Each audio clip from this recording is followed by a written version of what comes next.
Hello everybody, my name is Dratnos, and welcome to Heroic Rasha'nan. You may recognize this boss from the Dawnbreaker dungeon, and it does start at 60% health. This is the fourth boss of the raid, and it's a pretty straightforward one.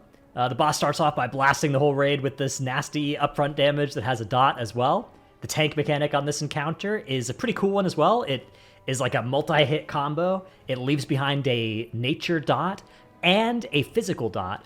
The nature dot is static, but the physical dot is based on the unmitigated damage that you took, or the mitigated, however much unmitigated damage you took. So the more damage of the physical hits combo you mitigate, the less nasty the bleed component of the dot is. And then other than that, the boss is also just throwing out these webs that are going to slow you if you stand in them. They do some more stuff on Mythic, but on Heroic, that's all they do. And then this green wave mechanic is one of the big ones of this fight.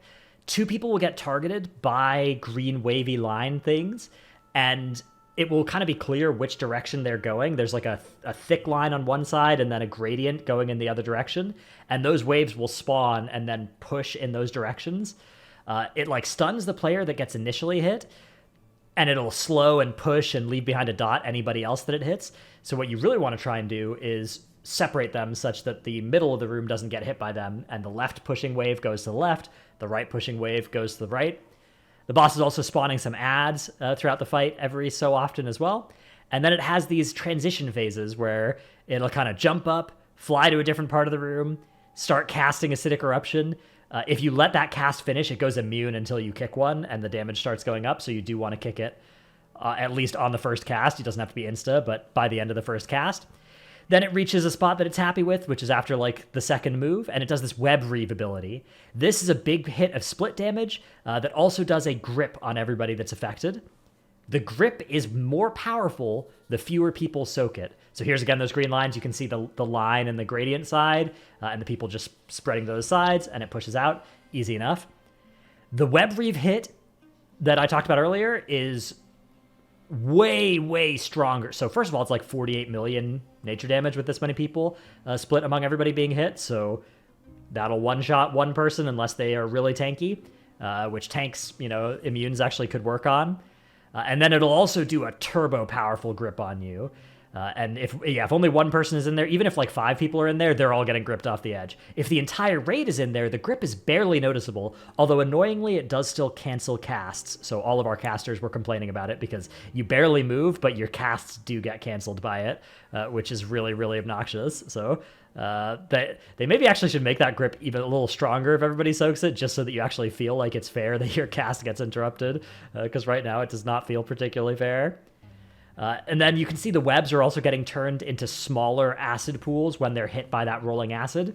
Not a particularly relevant thing on this difficulty. It just turns them into smaller, more damaging, but not slowing void zones. And then we keep moving, keep following the boss around.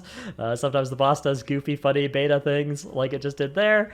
That'll presumably get changed to not happen. This entire area, you can see my charge there. This actual platform is pretty buggy. Like, we had mobs falling through the floor in this particular slice of the room, especially.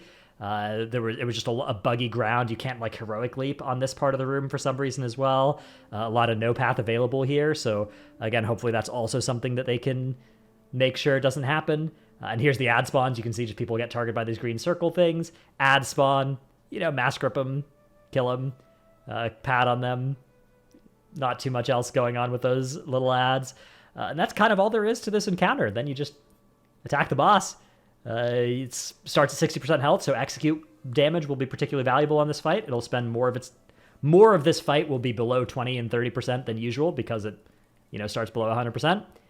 And yeah, more ad spawning. So I guess maybe the ad spawn cadence is going up over the course of the fight. Not 100% sure. It was kind of hard for me to tell exactly what was getting more hectic here. Like, it seems like this area is just nastier because it's a smaller little slice.